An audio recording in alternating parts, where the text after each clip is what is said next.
Hello student, this is Anupam Gambhir and you are watching Anupam English classes.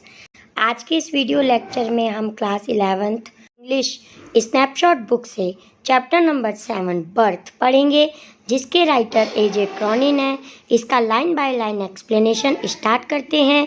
In this excerpt from the Citadel, Andrew Manson, newly out of the medical school, has just begun his medical practice as an assistant to Dr.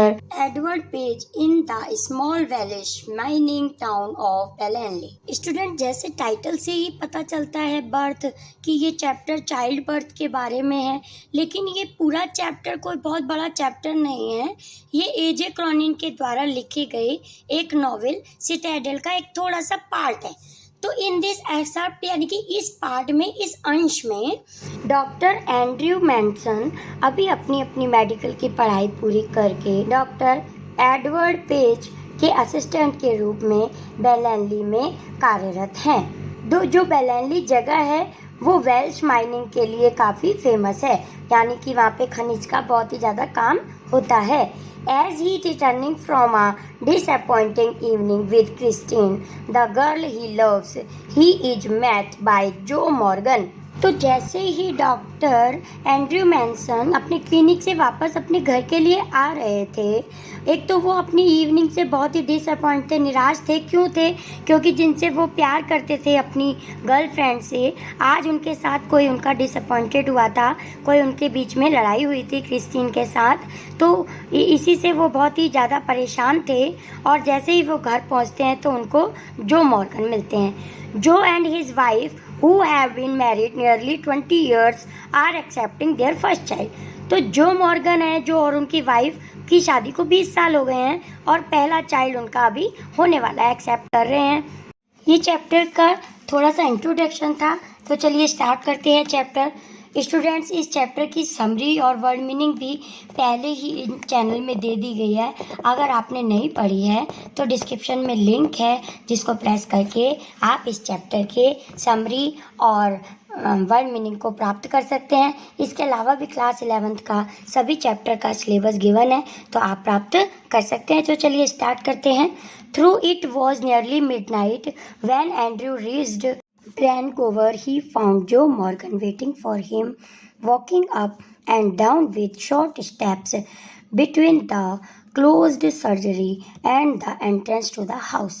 तो जब रात के 12 बजे doctor Andrew अपने घर पे पहुंचते हैं, ब्रैनकोवर में जहाँ वो रहते थे, तो वह देखते हैं कि जो मॉर्गन है वो उनका इंतज़ार कर रहे हैं। और कैसे इंतज़ार कर रहे हैं? वहाँ पे थोड़ी सी सीढ़ियाँ हैं जिससे वो ऊपर नीचे जा रहे हैं, और सीढ़ियों के दोनों तरफ क्या है?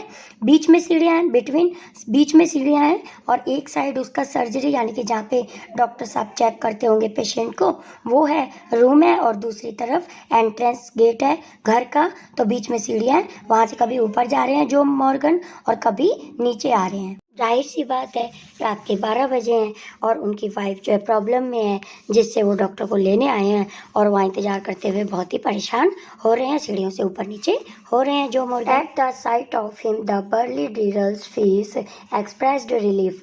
तो जैसे ही ड्रिलर किसे कहा गया? जो मॉर्गन को, वो ड्रिलिंग का काम करते होंगे तो इसीलिए उनको ड्रिलर कहा गया है। तो जैसे ही वे उनको डॉक्टर को देखते हैं तो वो उनको देख के बहुत ही रिलीफ महसूस करते हैं। Doctor, I am glad to see you. और कहते हैं, ओ डॉक्टर, मैं आपको देख के बहुत खुश हुआ।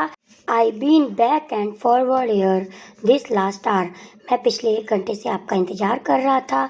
द मिसेस वॉन्ट्स ये before time to.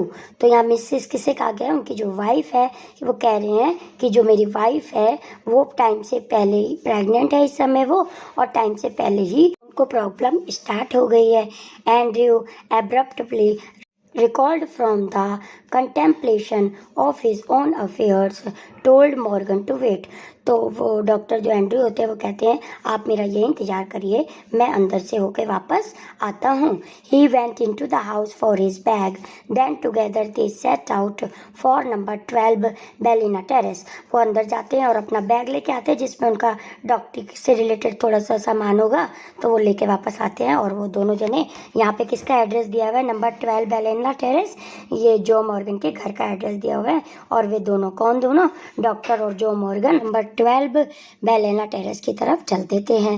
The night air was cool and deep with quite mystery.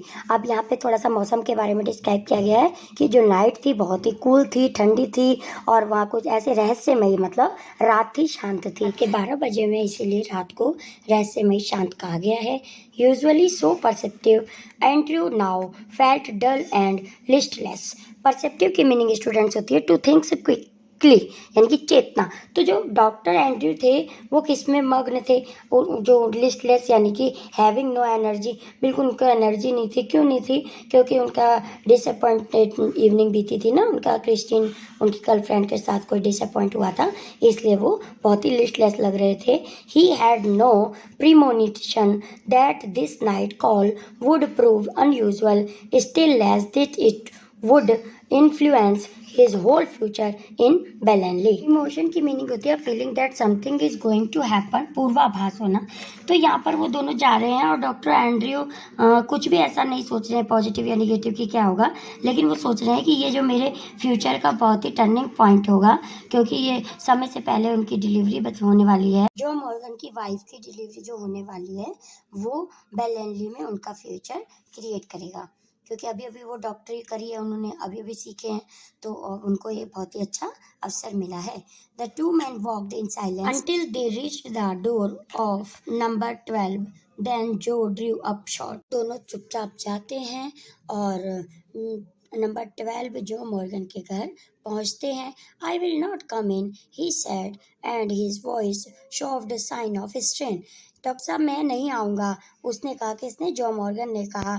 तो उसकी आवाज़ से ही पता चल रहा था कि वो स्ट्रेन यानी कि किसी स्ट्रेस में, कोई दबाव। But man I know you will do well for us. और वो जो मॉर्गन कहते हैं कि डॉक्टर साहब मुझे पता है कि आप जो भी करेंगे अच्छा ही करेंगे। इतना कह के वो बाहर रख जाते हैं और डॉक्टर अंदर चले जाते हैं। Inside a narrow stair led up to a small bedroom, clean but poorly finished and lit only by an oil lamp. तो जैसे ही वो अंदर जाते हैं तो वो क्या देखते हैं कि एक छोटा सा वहाँ बेडरूम है, क्लीन है, साफ है, लेकिन पुअरली फर्निश्ड। लेकिन जो वहाँ का फर्नीचर है वो थोड़ा बहुत ठीक ठाक ही है, क्योंकि वो माइनर थे ना, ज़्यादा रिच फैमिली से बिलोंग नहीं करते थे जो मॉर्गन, तो इसलिए कहा गया है कि उनका घर क्या था, बिल्कुल साफ सुथरा था और वहाँ पे एक लैंप जल रही थी, और लेकिन फर्नीचर प्योरली फर्निश्ड था। Here Mrs Morgan's mother, a tall grey-haired woman of nearly 70, and the stout elderly midwife waited beside the patient, watching Andrew's expression as he moved about the room। तो जैसे ही doctor room में entry करते हैं bedroom में, तो वहाँ पर Mrs Morgan की मदर हैं, यानी कि होने वाले बच्चे की नानी, जो कि एक टॉल है, ग्रे हेयर, उनके बाल वाइट हैं और वो 70 ईयर्स की लगभग लेडी लग रही हैं। और स्टॉट की मीनिंग होती है रादर फैट, और थोड़ी सी मोटी भी हैं। और एक वहाँ मिडवाइफ भी है। मिडवाइफ किसे कहते हैं? डिलीवरी के समय जो हेल्प करती है ना लेडी, उसे मिडवाइफ कहते हैं, दाई माँ या नर्स कह सकते हैं। तो जैसे ही डॉक्टर अंदर जाते हैं वे दोनों उनके एक्सप्रेशन को देख रही होती हैं। Let me make you a cup of T, doctor back said the former quickly after a few moment. और कुछ देर बाद जो वो होने वाले बच्चे की नानी है ना, वो डॉक्टर को बैच किसके लिए कहा गया? डॉक्टर साहब, जैसे हम कहते हैं ना सर, और रिस्पेक्टफुली वर्ड लगाते हैं, तो ऐसे ही कहती है, डॉक्टर साहब मैं आपके लिए एक कप चाय बनाती हूँ। Andrew smiled faintly, he saw that the old woman wise in experience released there must be period of waiting that.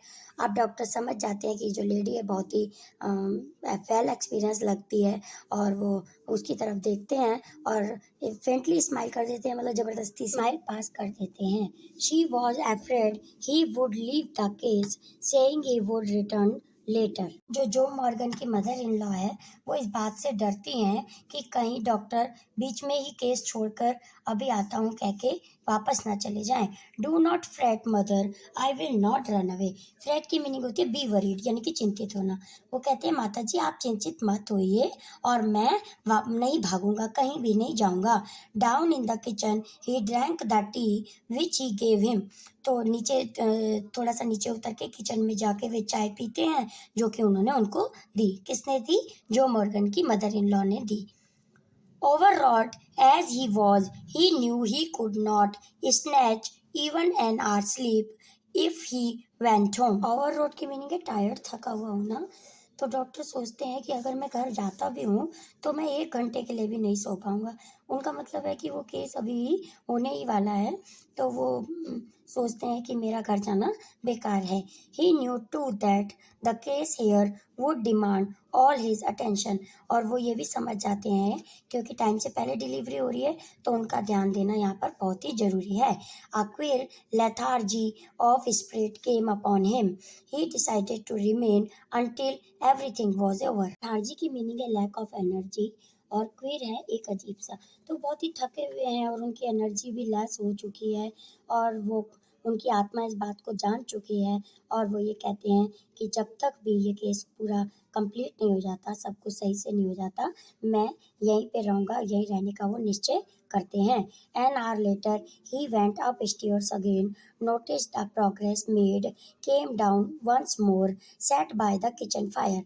1 घंटे के बाद वे फिर से ऊपर जाते हैं, चेक करते हैं, और उनको लगता है कि हाँ अभी टाइम है थोड़ा, केस में थोड़ा और टाइम लगेगा, और फिर से वो नीचे आते हैं और किचन फायर यानी कि अंगीठी के पास बैठ जाते हैं। It was still except for the rustle of cinder in the grate and the slow thick tock of the wall clock. Still की मीनिंग है काम यानी कि शांति, rustle a light dry sound खड़खड़ाहट की आवाज, सिंडर पार्शली ब्रंट कोल यानी कि जब वो आग जल जाती है तो लास्ट में जो अध जला सा कोयला रह जाता है, इट इज कॉल्ड सिंडर।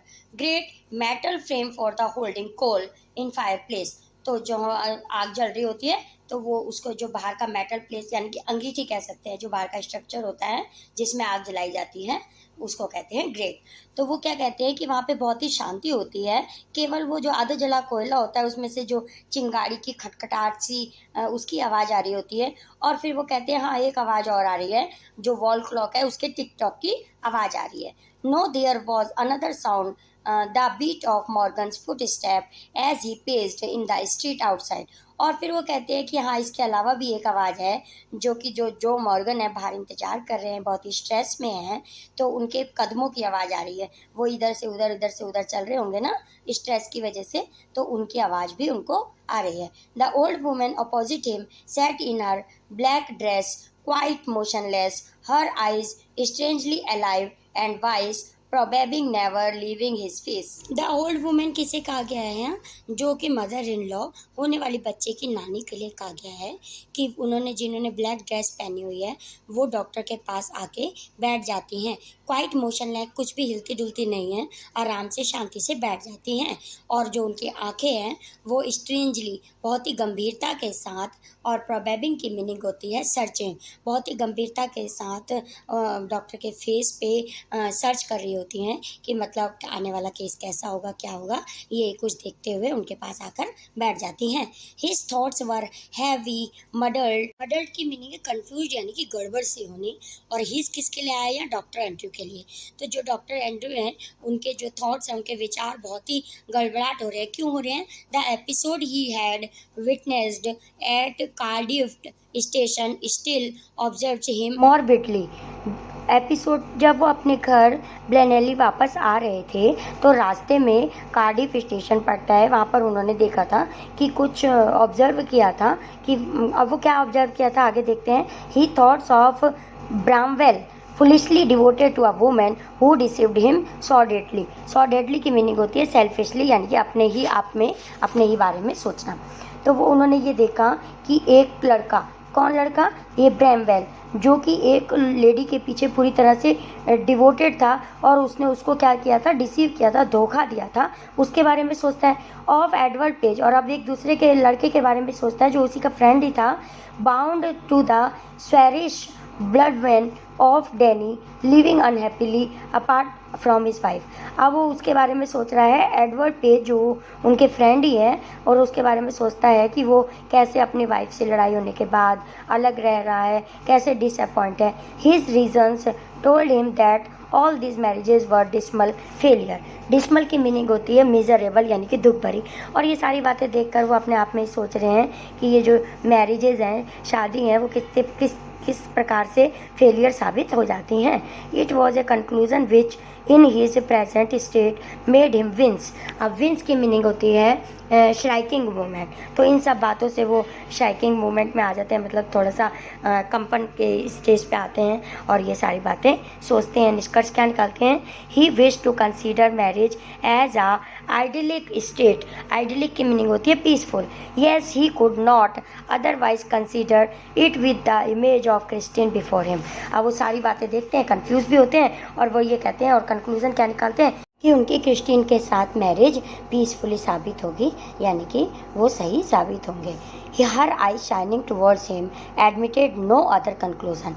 और वो कहते हैं कि जैसे जब वो मुझे देखती है, यानी कि क्रिस्टियन जब उनको देखती है तो उसकी आंखें कितनी शाइन करती हैं और वो इसी कंक्लूजन पे पहुंचते हैं और वो कहते हैं कि हाँ मैं तो क्रिस्टियन के साथ ही अपना फ्यूचर बिताऊंगा, यानी कि अपना फ्यूचर वो किसके आगे देखते हैं? क्रिस्टियन के आगे ही अपना फ्यूचर देखते हैं। It was conflict between his level, doubting mind and his overflowing heart, which left his resentful and confused.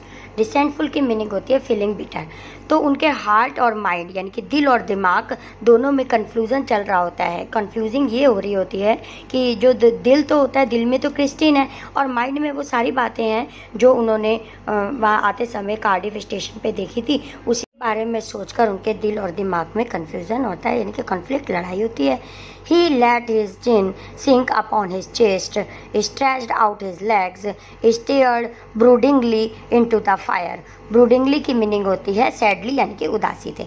अब वो उदासी से सारी बातें सोचते हैं और अपनी लेग्स को स्ट्रेच करते हैं, फैलाते हैं और अपनी चिन को अपनी चेस्ट के साथ लगा के बैठते हैं। He remained like this so long and his thoughts were so filled with Christine that he started when the old woman opposite suddenly addressed him. और इसी प्रकार बहुत ही लंबे समय तक क्रिस्टीन के बारे में सोचते रहते हैं, बिल्कुल भी मूव नहीं करते। और मूव कब करते हैं? जब वह लेडी ओल्ड वुमेन किसके लिए आया है? सुजन की मॉम के लिए, मिस्टर जो मदर इन लॉ के लिए आया है, कि जब वो उनको अचानक से एड्रेस करती है, यानी कि उनको बुलाती है। Her meditation had persuaded a different course का मतलब है भिन्न विचार। अब वहाँ पे दो लोग होते हैं, एक तो डॉक्टर होते हैं, एक सुजन की मदर होती है। तो दोनों के बीच में विभिन्न विचार चल रहे हैं, अलग अलग विचार चल रहे हैं, क्योंकि डॉक्टर के माइंड में तो क्रिस्टीन के बारे में सारे विचार चल रहे हैं और जो उसकी मदर है वो अपने बेटी के बारे में सोच रही है कि केस कैसा होगा, सब कुछ ठीक ठाक होगा। तो ये दोनों डिफरेंट कोर्स चल रहे होते हैं उन दोनों के माइंड में। Susan said not to give her the chloroform if it would harm the baby। कि वो एड्रेस करती है डॉक्टर को और क्या कहती है कि सूजन कह रही है कि अगर क्लोरोफॉर्म से कोई हार्म होगा बेबी को तो वो उसको ना दें। She is awful set upon this child, doctor bat. Set upon की मीनिंग है वांट टू हैव, पाने की इच्छा करना। और वो ये भी कहती हैं डॉक्टर साहब कि वो उसकी ऑफुल इच्छा है, यानी कि वो इस बेबी को हर हाल में चाहती है। और वो ये कह रही है, इसीलिए वो कह रही है कि क्लोरोफॉर्म यानी कि बेहोशी करने की दवा से अगर बेबी को कोई हार्म होगा तो उसको ये दवा ना दी जाए। Her old eyes warmed at sudden thoughts. बहुत ही गंभीरता के साथ सोचते हुए वो ये सब बातें कहती है। She added in a low tone we all are I fancy की मीनिंग होती है वांटेड। और वो ये भी कहती है कि डॉक्टर हम सब, वी ऑल यानी कि हम सब इस बच्चे को चाहते हैं, हर हाल में ठीक ठाक हेल्थी चाहते हैं। ही collected himself with an effort. Collected मतलब अपने आप को सेल्फ कंट्रोल में लाते हैं, क्योंकि वो जो डॉक्टर साहब होते हैं वो क्रिस्टीन की बातों में और वो कार्डिफ स्टेशन पे जो भी बातें हुई रहती हैं उनके बारे में सोच रहे होते हैं, तो अपने आप को वो कंट्रोल में लाते हैं। और if want do any harm the anaesthetic he said kindly they will be all right. और वो ये कहते हैं कि ये एनेस्थेटिक दवा से कोई भी हार्म नहीं होगा। They will be all right, they किसके लिए आया, यानी कि मदर और बेबी दोनों के लिए, तो वे दोनों ठीक रहेंगे, इस दवा से कोई भी हार्म नहीं होगा। Here the nurse voice was here calling him from the top landing. Top landing किसे कहते हैं? जब हम सीढ़ियों से ऊपर की तरफ चढ़ते हैं तो बीच में प्लेन जगह आती है, उसके बाद फिर से स्टेयर्स होती हैं, तो टॉप लैंडिंग वहाँ से कहा गया। तो वहाँ से नर्स की आवाज़ आती है। Andrew glanced at the clock which now showed 3:30। Glanced का मतलब होता है लुक्ड, यानी कि डॉक्टर एंड्रयू ने घड़ी की तरफ देखा और जिसमें 3:30 बज रहे थे। He rose and went up to the bedroom. और वह राइज की सेकंड फॉर्म है रोज, तो वह जल्दी से उठे और बेडरूम की तरफ गए। He perceived that he might now begin his work. Perceived की मीनिंग होती है नोटिस्ड यानी कि देखा। अब उन्होंने ये नोटिस किया कि अब मुझे अपना काम स्टार्ट कर देना चाहिए। इससे ये पता चलता है कि अब डिलीवरी का टाइम हो गया है। An hour elapsed, it was a long harsh struggle. Elapsed की मीनिंग होती है पास्ड यानी कि बीतने के बाद। तो 1 घंटे के बहुत ही हार्श स्ट्रगल, हार्श का मतलब होता है वेरी हार्ड, तो कठिन मेहनत करने के बाद 1 घंटे के बाद then as the first streaks of dawn strayed past the broken edge of blind the child was born lifeless. अब क्या हुआ, 1 घंटे की कड़ी मेहनत करने के बाद उषा काल, डाउन का मतलब होता है उषा काल के समय यानी कि सवेरा हो गया, तो उसके पहली किरण आई। पहली किरण कहाँ से आई, जो कर्टेन के ऊपर वो जो जगह होती है विंडो सी होती है जहाँ से लाइट पास होती है, तो वहाँ से पहली ही लाइट के साथ, पहली ही उषा की किरण के साथ वो बेबी पैदा हुआ। बट कैसा था वो, लाइफलेस यानी कि उसमें कोई भी जान नहीं थी, कोई मूवमेंट नहीं था और बेबी डेड पैदा हुआ। As he gazed at still from a shiver of horror passed over Andrew. और जैसे ही उनने बच्चे को देखा, स्टिल, स्टिल की मीनिंग होती है काम और चुपचाप, जैसे स्थिर बच्चे को देखा, वो शिविर मीन्स कांप उठे, तो स्टिल स्थिर बच्चे को देखकर वे एकदम कांप उठे। After all that he had promised, क्योंकि उन्होंने सबके साथ प्रॉमिस किया था। His face heated with his own excursion, excursion मतलब प्रयत्न करने के बाद, चिल्ड सडनली, तो इतना प्रयत्न करने के बाद भी वो कैसे पढ़ते गए, एकदम ठंडे से पढ़ते गए, क्योंकि उन्होंने सबको प्रॉमिस कर रखा था कि सब कुछ ठीक ठाक होगा। बच्चे की नानी को भी प्रॉमिस किया था, उन्होंने सबसे कहा था हाँ सब कुछ ठीक ठाक होगा, आप चिंता मत करिए। He hesitated torn between her despair to attempt to resuscitate the child and his obligation towards the mother. Resuscitate की मीनिंग होती है make somebody start beating again, किसी को सांस लेने योग्य बनाना दोबारा से। ऑब्लिगेशन का मतलब है ड्यूटी, तो वो इस बात से पूरी तरह डर चुके थे कि हाँ ये क्या हो गया, और अब उनकी ऑब्लिगेशन मतलब उनकी अब ये ड्यूटी थी कि वो उन दोनों को बचाए, क्योंकि एक साइड तो बेबी स्टिल बॉर्न पैदा हुआ था और दूसरी साइड जो मदर है who was herself in desperate state। desperate का मतलब है होपलेस, तो जो मदर है वो भी होपलेस सी होती जा रही थी, तो दोनों के बीच में उनकी ये ड्यूटी बनती थी कि वो दोनों को बचाए। The dilemma was so urgent he did not solve it continuously. Dilemma की मीनिंग है कन्फ्यूज़न, तो अब वो दोनों को ट्रीट करने के लिए अब दोनों को कैसे बचाया जाए, इसी बात से वो कंफ्यूज हो रहे थे। Blindly instinctively he gave the child to the nurse and turned his attention to Susan Morgan who now lay clasped, almost pulseless and not yet out of her ether upon her side। एथर की meaning क्या होती है, आ medicine for unconscious यानी कि बेहोशी सी करने की जो दवा होती है, और क्लास्प की मीनिंग होती है फॉलन डाउन अनकॉन्शियस, बेहोश पड़ी हुई थी। तो अब उन्होंने क्या किया, जल्दी से उन्होंने यही डिसाइड किया कि पहले सूजन को ट्रीट किया जाए। अब उन्होंने बेबी को नर्स को पकड़ा दिया और सूजन को एक एथर दिया, अनकॉन्शियस करने की दवा दी। His state was desperate, a frantic race against her ebbing strength. Haste की मीनिंग होती है एक्सेसिव स्पीड मतलब बहुत ही तेज़ी के साथ, फ्रेंटिक डन क्विकली, ईबिंग मतलब डिक्रीजिंग घटती हुई। अब उनकी जो स्ट्रेंथ थी डॉक्टर साहब की वो भी घटती जा रही थी, और फ्रेंटिक यानी कि उन्होंने बहुत जल्दी से कार्य किया। क्या किया, it took him only an instant to smash a glass ampoule and inject the medicine. अब उन्होंने एम्पुल किसे कहते हैं, एक दवा की शीशी, ए स्मॉल कंटेनर यानी कि शीशी, तो उसमें से दवाई ली और जल्दी से शीघ्रता से सुजैन को दी। Then he flung down the hypodermic syringe and worked unsparingly to rescue the flaccid woman. अब फ्लैसिड की मीनिंग होती है लाइफलेस सी, जो लाइफलेस सी वुमेन पड़ी हुई थी यानी कि सुजैन, और अनस्पायरिंगली की मीनिंग होती है अनकाइंडली, बहुत ही निर्दयता से उन्होंने जल्दी से सिरिंज ली और हाइपोडर्मिक इंजेक्शन लगाने की सुई जो होती है उसमें एम्पुल से दवा भरी और फटाफट उस लेडीज़ को लगा दी। अनकाइंडली लगाई मतलब बहुत ही निर्दयता से बहुत ही जल्दी के साथ लगा दी। After a few minutes he feverish effort her heart strengthened he saw that he might safely leave her. कुछ मिनट तक जल्दी एफर्ट करने के बाद उन्होंने देखा कि हाँ, अब इस लेडीज़ को थोड़ा सा रिलीफ लग रही है, तो अब कुछ घंटे के लिए इसको छोड़ा जा सकता है, कुछ टाइम के लिए। ही swung round in his shirt sleeves, उनने अपनी स्लीव्स की, डॉक्टर ने अपने स्लीव्स की को ऊपर की तरफ राउंड किया, फोल्ड किया। His hair sticking to his damp brow, और उनकी जो हेयर में से पसीना आके आईब्रो के ऊपर, ब्रोज के ऊपर आ रहा था। डैम मतलब गीली, तो उनकी आईब्रोज भी बिल्कुल गीली हो गई थी। वेयर्स द चाइल्ड, अब चाइल्ड कहाँ है? The midwife made a frightened gesture, gesture की मीनिंग होती है मूवमेंट विद हैंड, यानी कि इशारे से। तो इशारे से मिडवाइफ ने बताया she had placed it beneath the bed, कि वो बेड के नीचे है, क्योंकि उसने सोचा था ना मिडवाइफ ने कि ये तो बिल्कुल डेड पैदा हुआ है, तो उन्होंने बेड के नीचे बेबी को रख दिया था। In a flash Andrew kneel down, और घुटनों के भर, एक ही पल में घुटनों के बल वो झुके डॉक्टर एंड्रयू, और finishing amongst the sodden newspaper beyond the bed, अब बेड के नीचे से उन्होंने न्यूज़पेपर में जल्दी, सॉडन्स मतलब सॉक्ड, वो जो बिल्कुल सॉक्ड हो गए थे न्यूज़पेपर, उसके अंदर बेबी को रखा हुआ था, बेबी को पेपर्स के ऊपर रखा था, तो उसमें से उन्होंने फटाफट ही पुल्ड आउट द चाइल्ड, बच्चे को निकाला।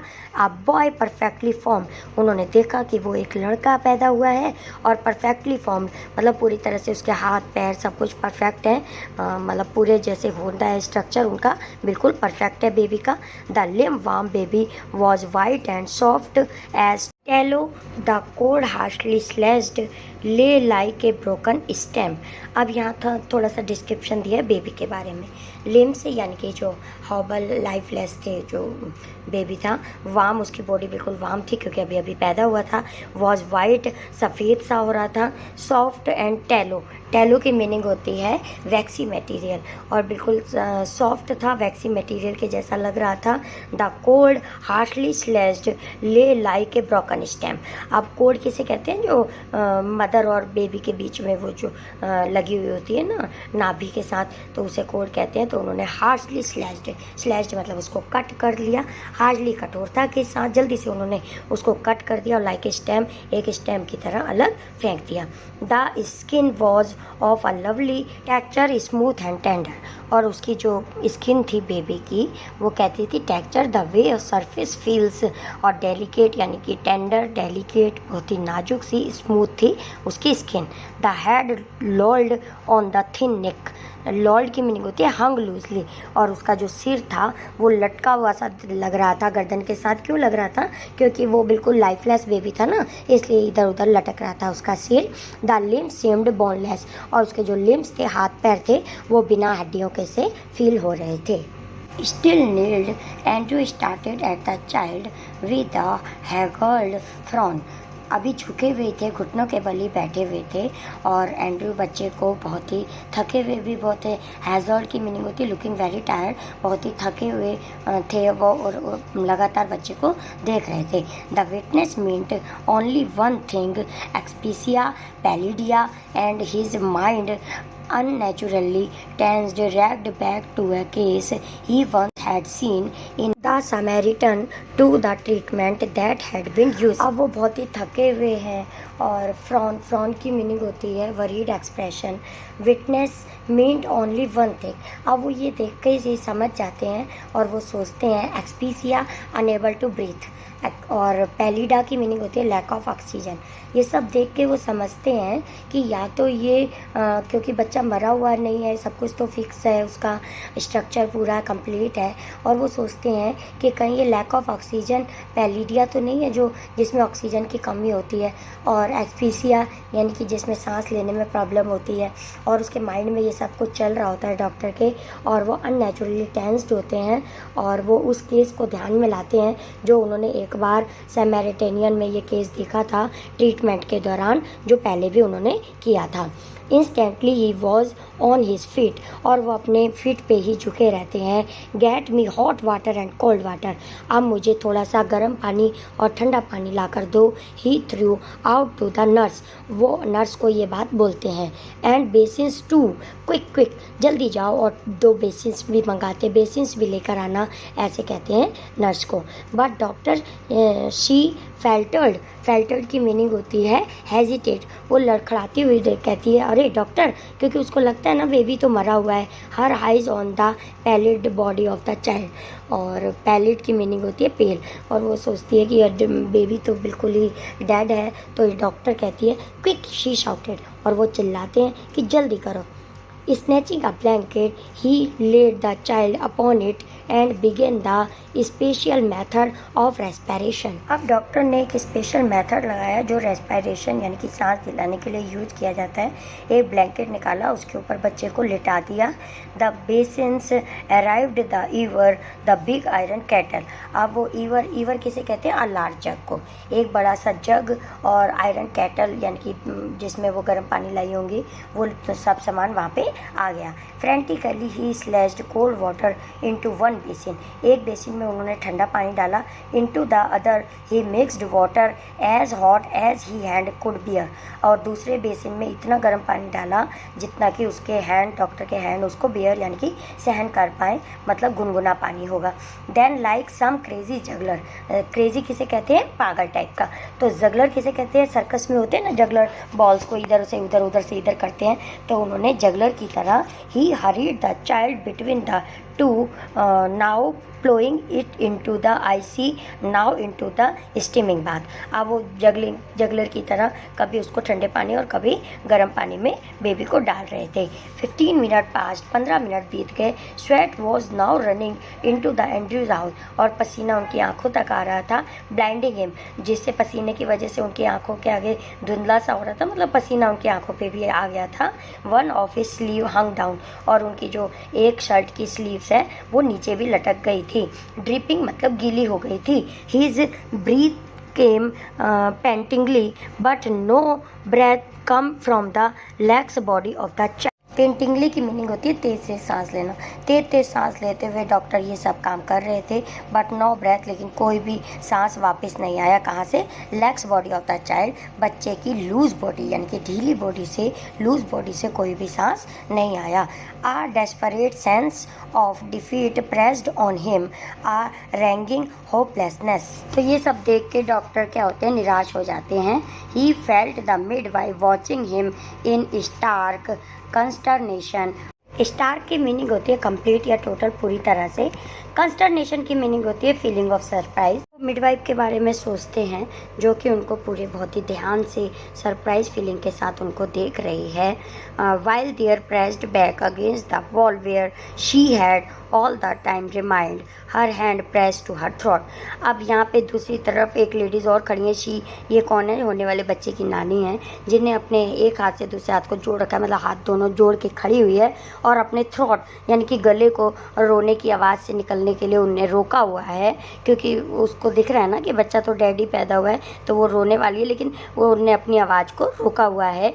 Uttering no sound, her eyes burning upon him was the old woman, और उस वो बूढ़ी औरत के कोई भी सांस नहीं निकल रही है, और लगातार जो उसकी आंखें हैं वो डॉक्टर को देख रही हैं। He remembered her longing for a grandchild, वो अपने नाती को देखने के लिए बहुत ही लॉन्गिंग मतलब डिज़ायर, उनकी बहुत ही कीन डिज़ायर है अपने नाती को देखने की।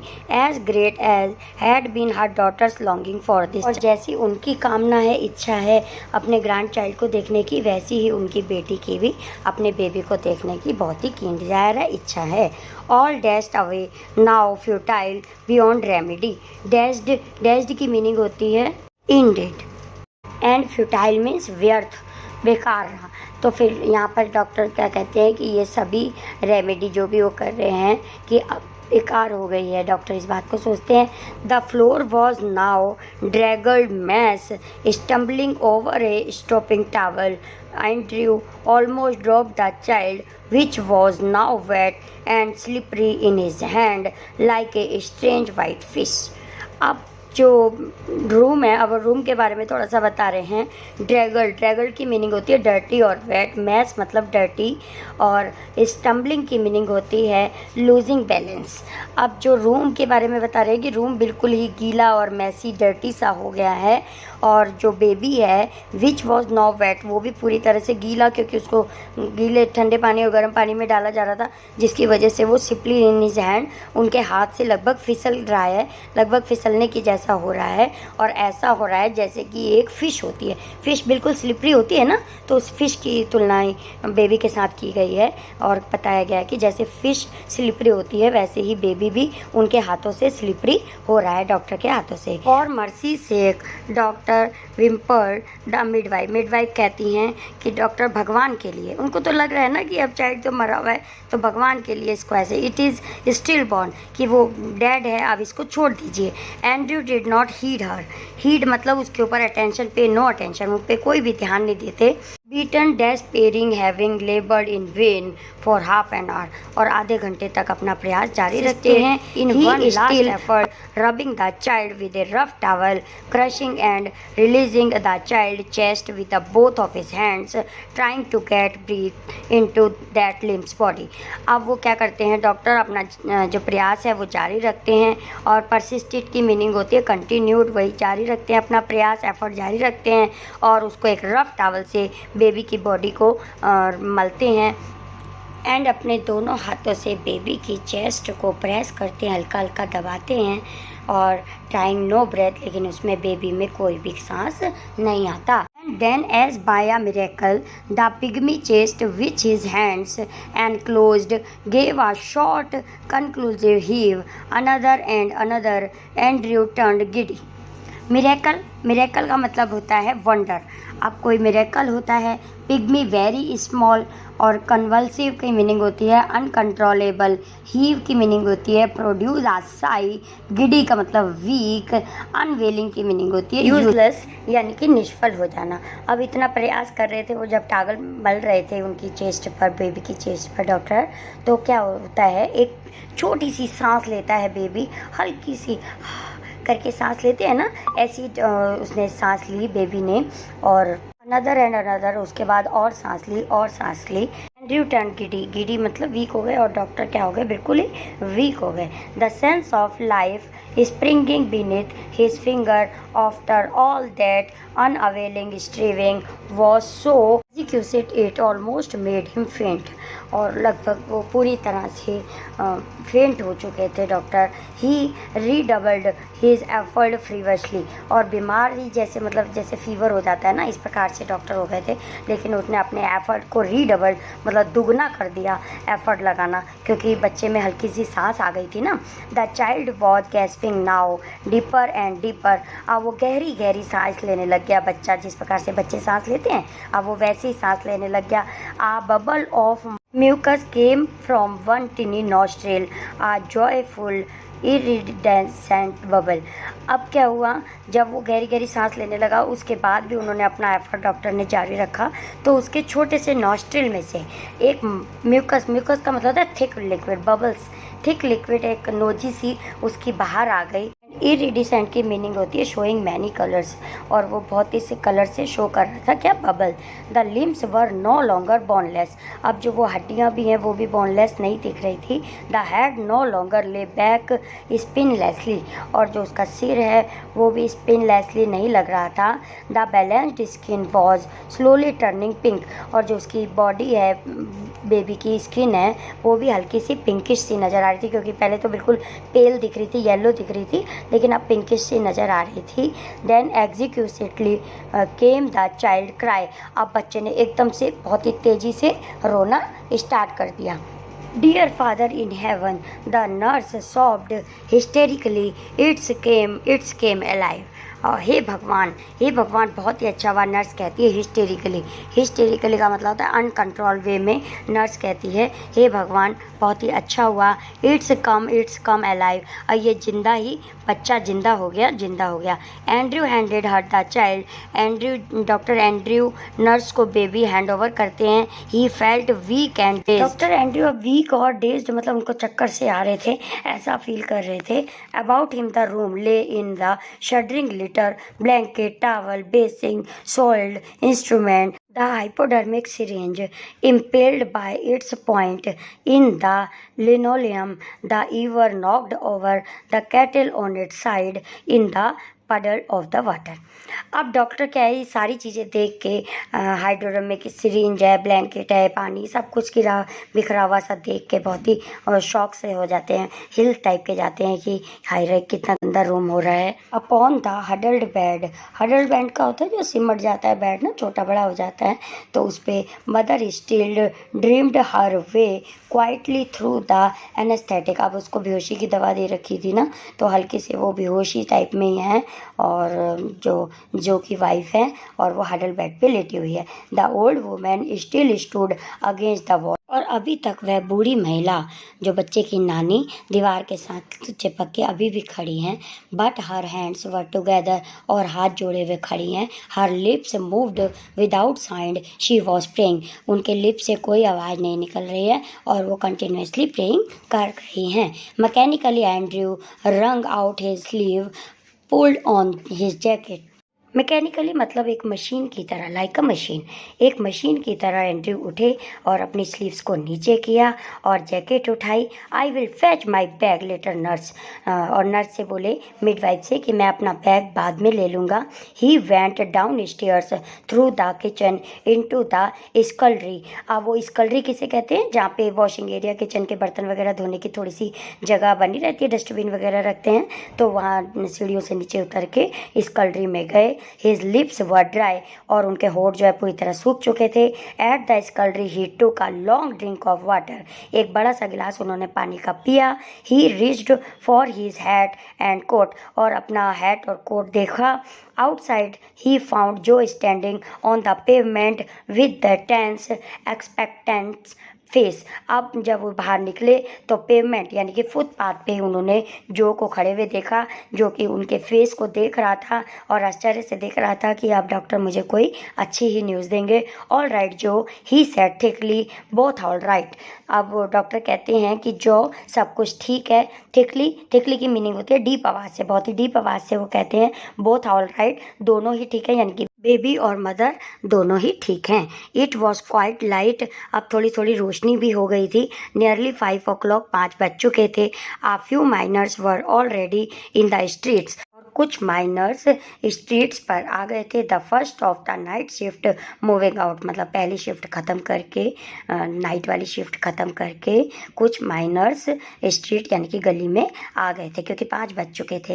As Andrew walked with them spent and slow, his footfalls echoing with the others under the morning sky, he kept thinking blindly. अब जो एंड्रयू है, डॉक्टर एंड्रयू हैं, वो उनके साथ, किनके साथ, जो अपनी शिफ्ट ख़त्म करके माइनस जा रहे थे उनके साथ जा रहे हैं धीरे धीरे, और एक साथ चल रहे हैं. और इकोइंग, इकोइंग का मतलब होता है रिसाउंडिंग, गूंजते हुए. तो उनके पैरों की आवाज़ और डॉक्टर एंड्रयू के पैरों की आवाज़ एक साथ गूंज रही है, और वो चलते, सुबह के समय चलते जा रहे हैं और वह सोचते हुए जा रहे हैं. Oblivious to all other work he had done in the Blaenelly, कि आज उन्होंने ब्लैंडली में जो काम किया है उसके बारे में वो सोचते हुए जा रहे हैं. आई हैव डन समथिंग, कि आज मैंने कुछ किया है. ओ गॉड, हे भगवान, आज तो मैंने कुछ किया है. I have done something real at last, और लास्ट में यानी कि अंत में मैंने कुछ आज काम किया है. कहने का मतलब ये है कि अभी तक तो उन्होंने पढ़ाई पूरी की थी, कुछ करके नहीं दिखाया था, तो आज उन्होंने एक डेड बेबी को जीवित किया है. तो यही वो सोचते हुए जा रहे हैं. इसी के साथ स्टूडेंट्स ये चैप्टर कंप्लीट होता है. नेक्स्ट वीडियो लेक्चर में इसी चैप्टर के क्वेश्चन आंसर के साथ आपसे मिलते हैं. सभी क्वेश्चन आंसर इजी लैंग्वेज में होंगे, जिससे आपको जल्दी से लर्न हो जाएं. अगर चैप्टर का एक्सप्लेनेशन आपने ध्यान से सुना है तो क्वेश्चन आंसर लर्न करने की भी ज़रूरत ही नहीं है, एक ही बार देखने से आपको लर्न हो जाएंगे. Thank you so much for watching. I hope you will gain good score in your examination. Bye.